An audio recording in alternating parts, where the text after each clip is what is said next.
because they paid money for us and we're property, right?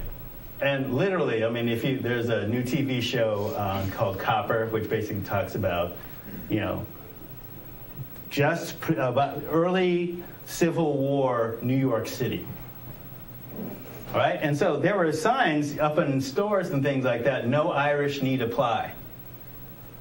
Okay? And they would work the Irish in the mines and all that kind of stuff where they wouldn't put black slaves because slaves were property and you could work the Irish to death.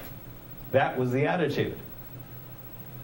Okay? So Irish weren't considered white people historically, or the Scots, by the English. And many of the things that the Ku Klux Klan did to us was done to them by the English in Scotland.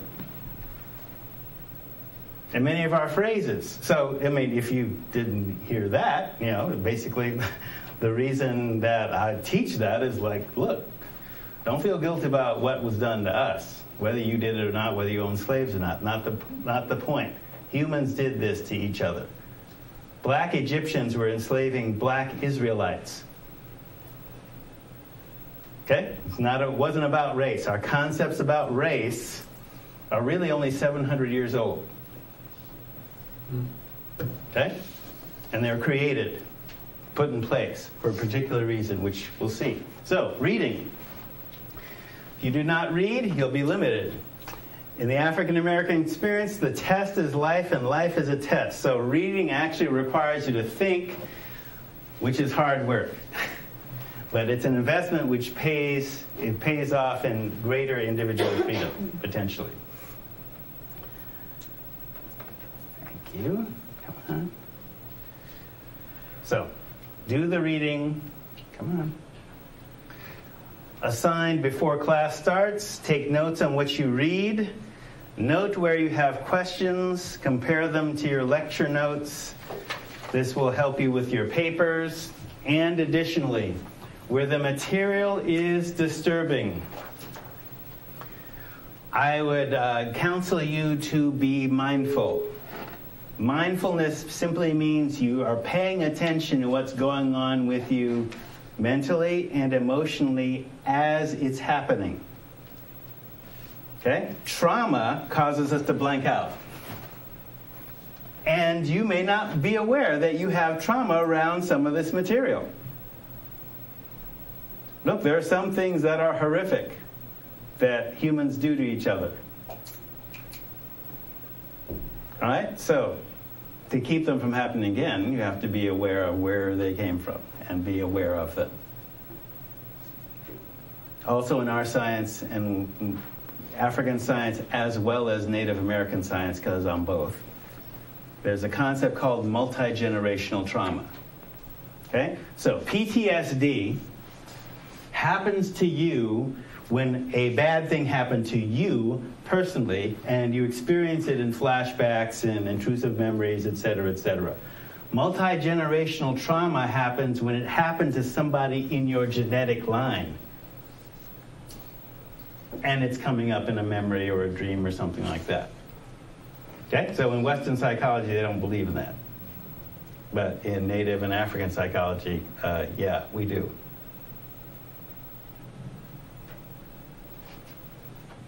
For very good reasons. The DNA code doesn't just code for physical structure. It stores memory. All right, so writing. Expectations for writing. You cannot pass the class without writing. Sorry. Writing is organized thought, right? I'm teaching critical thinking. I don't mind if you think I'm full of shit. I don't mind if you question me. That's okay. I encourage that. Just have a good basis for questioning me. Not just your fear or denial. Denial is not a response. A thoughtful response. Thoughtful, respectful response. So, cannot pass the class without writing. So, better demonstrably be your writing. Been teaching the class long enough so it's possible some people's class papers have been posted online from before. Do your own thinking. Don't take shortcuts. All right? So if I discover through the usual means, which I will not telegraph up front, that you have plagiarized the paper, you will receive a failing grade on this paper. Usually that pretty much has never happened, but just in case. So different pieces of writing. Reaction papers are to be up to 2 pages in length, single to 1.5 spaced, around 12-point font size. At minimum, they should be between 250 to 300 words, about the length of a standard letter to the editor.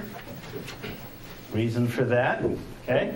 As an example, in the syllabus, the numbered paragraphs 3 and 4 above contain 374 words combined. So if you email them, keep a hard copy in case of electronic or protein glitch.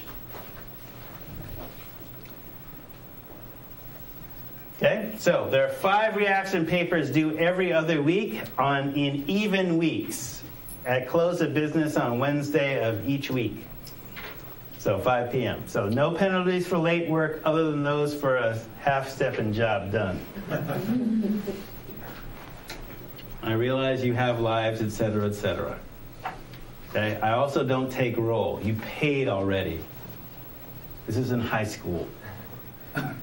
You know, this is an investment in your time and money. You invested in the time. It's your responsibility to show up. All right?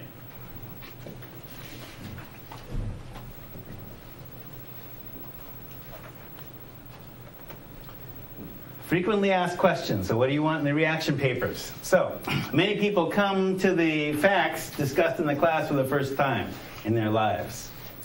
So one of those reactions, so one of the things I like in the reaction papers is your emotional reaction. Your feeling about what you've learned, but then hone your feelings with logic. And any system of logic that you learn about in this class will do, or come up with your own. Logic is simply a means of reasoning to an answer. Up to this point, you've been taught in dichotomous logic, that is either or, positive, negative, good, bad, naturally occurring dichotomies. So that's basically within European American axiology.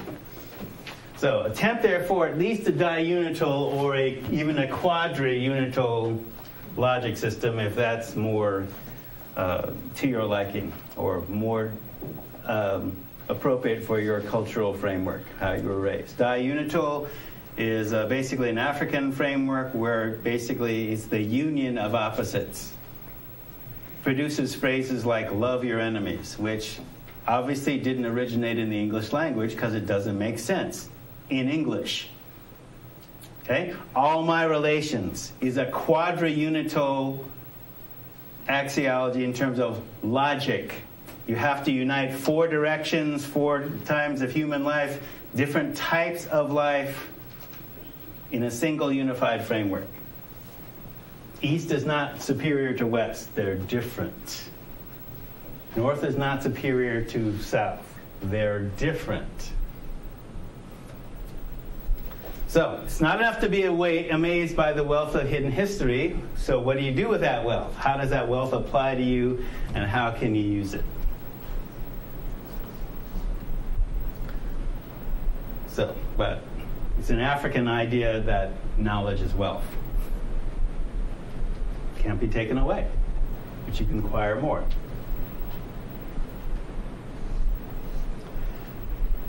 So while your emotional reactions of amazement are interesting, there's a purpose for the class focusing on the time periods and events that it does. So, and again, like I said before, if African Americans really had been improved from a condition of savagery by American slavery, there'd be no need for this class.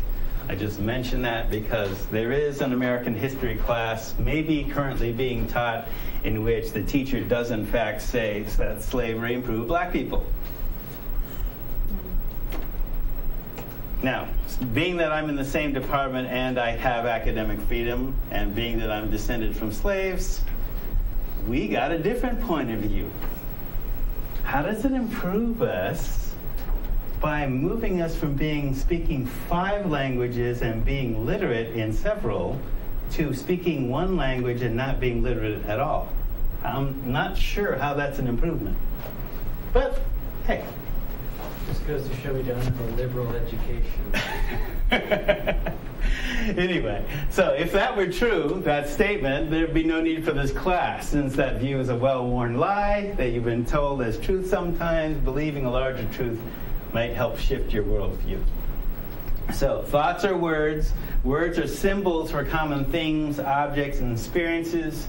Thinking occurs as internalized speech, so writing is thinking.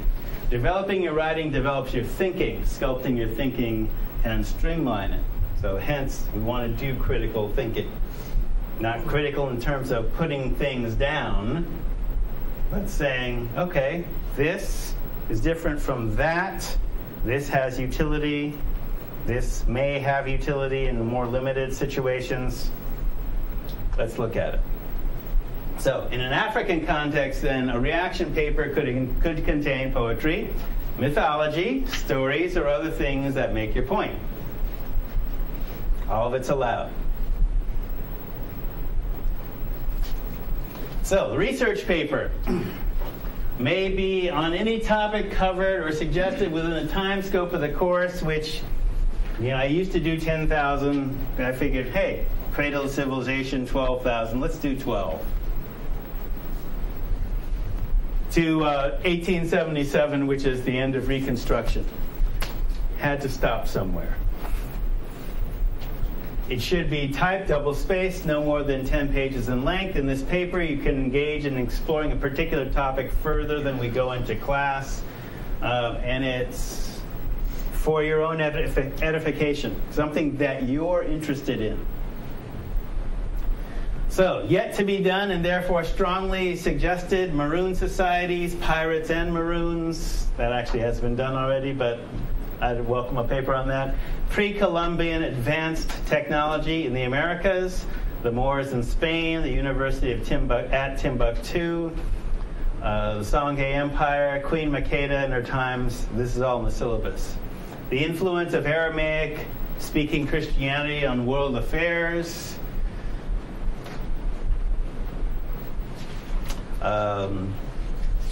Al-Qaeda to W is Al-Qaeda to W, the hidden influence of Arabic culture on American affairs, which is a paper that I actually wrote for college newspaper, not college faculty publication, but they thought it was controversial. What do you mean George Bush is ahistorical? Okay, seems pretty clear to me. All right. So, doing the test and no writing gets you an F. Gets you that many points, all right? So, minimum total for an A, and this is basically 90% of 350, the total points. You can, that's self-explanatory, huh?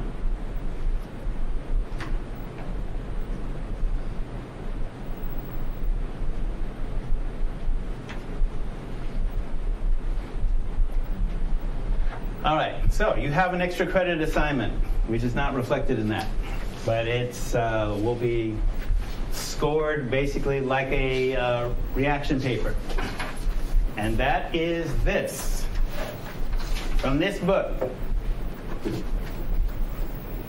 Books are divided into several different sections. So, from Asante's History of Africa, the frontispiece. It's identified. Right? So pages 10, 11, and then 1 through 14. It's extra credit. Reading that, and then writing about it. So read the frontispiece, the dedication page. Look up in particular the first and last names referenced on the list of dedications, the acknowledgments, the preface, his teachers, and particularly previous African historians.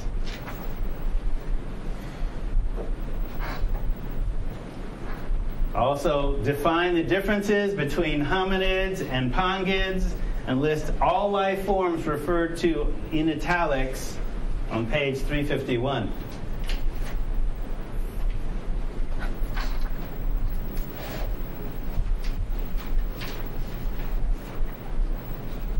community college, so I'm assuming you haven't had archaeology yet? Comparative Paleobiology?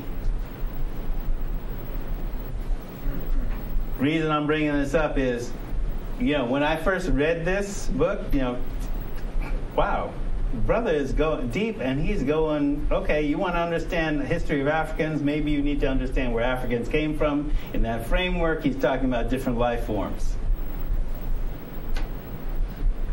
Okay, so if civilization is possibly 250,000 years old, and other critters have developed fire and tool making, etc., before you get to Homo sapiens sapiens,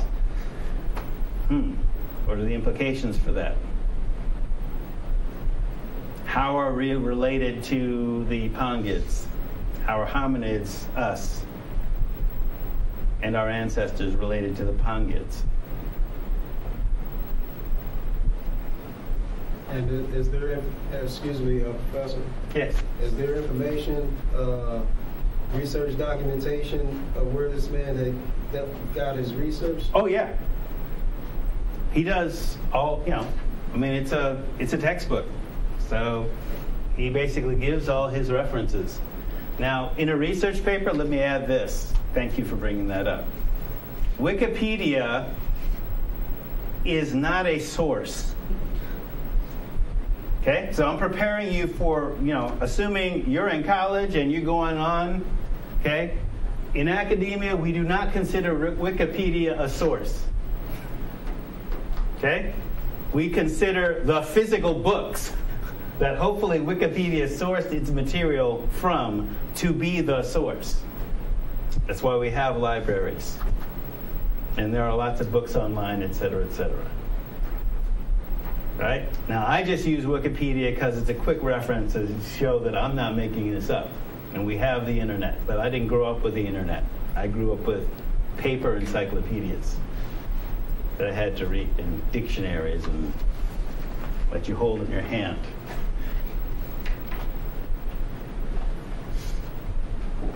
All right. So I'm using a culinary meme here. The African American experience is like habanero or ghost peppers. Hot, spicy. My daughter, who turned from a cordon bleu chef to biological scientist, says that there is no taste bud for hot. What hot is a chemical burn. From the plant's point of view, it's basically, plants cannot run away. It's a defense. Okay? It's a defense mechanism. All right? And it's a defense mechanism particularly against mammals, because it doesn't work with birds, and because they want the birds to eat the fruit to spread the seeds. Mammals are not as efficient because they tend to localize more than birds do. So you want to get rid of the mammals and you make a hot experience for them. Now, humans, of course, will cultivate said peppers for that effect. All right? Now, basically, because I'm a drug counselor and I understand how tolerance works, exposure to increasingly hot things makes you pretty much immune to anything that's lesser. So in culinary terms, I don't care for Tabasco. That ain't hot. What most restaurants consider spicy, like, are you serious? Where's the Tabasco? No, don't even give me the Tabasco. That's just vinegar with cayenne. You got some habanero up in here? Please. Food should bite back. Or else it should make you sweat. Right? Good curry, 5 stars on your Thai food, Okay. Yeah, something, right? All right. So if that's our reality, then other things might not be as intense. People might be more used to a salt and pepper reality. All right? But we've been living with a habanero reality. And so part of that is that it's intense. Okay? If you've ever played street ball with black people, you know it's no blood, no foul. Rules. Kind of Klingon in that sense. But There it is. You're not supposed to notice the pain. So if you're used to salt and pepper, it'll be intense. But you can get used to the level of intensity. Breathe through it. Okay? Remember, we're the same people. Phylogeny recapitulates ontogeny. The species origin is that's what this means. The species origin is reflected in the beginnings of the individual.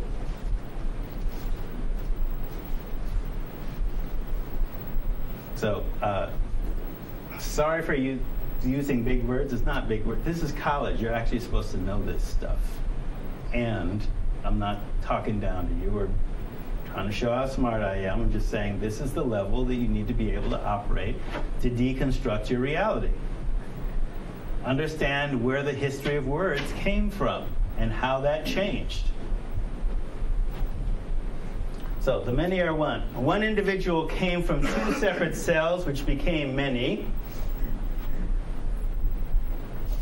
So just so the dictionary definition of phylogeny and ontology.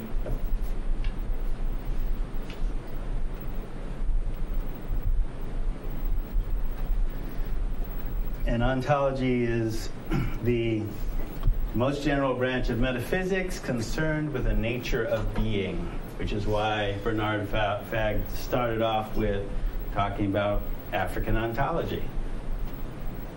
Okay, it's about energy and energy relationships. So if you're going to use a quantum physics definition of spiritual, it's like everything is related and connected on an energetic level. The material, the science that gives us, wait, y'all use cell phones, yes?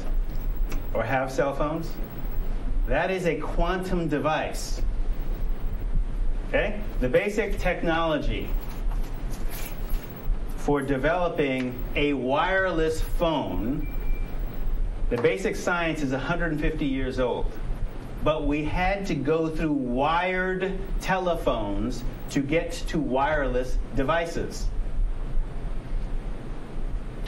Okay? This device, whatever operating system you have with it, operates on principles that everything's connected on an energetic level. It's the same science that gives you nuclear weapons. You say the mind works like that as well? One could say that if the mind is energy. Right? Einstein's famous equation. E equals mc squared. Energy is basically matter moving at the speed of light. They're the same. Matter is slow energy. Right? Quantum physics says the table is not solid. Neither is the wall.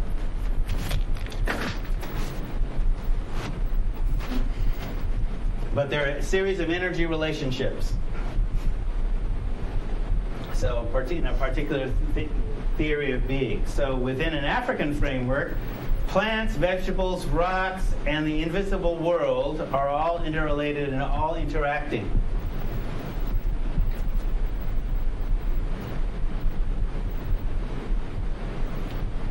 So, best to be friendly with the dictionary.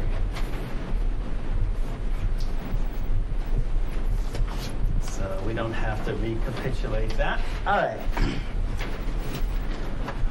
What we refer to by Sanskrit word yoga originated in Africa. India was a colony of Egypt. The word Om is written on an Egyptian papyrus, older than any Hindu writings. There are yogic postures. The first 35 or so yogic postures are inscribed in the pyramid. Comes from a Netarian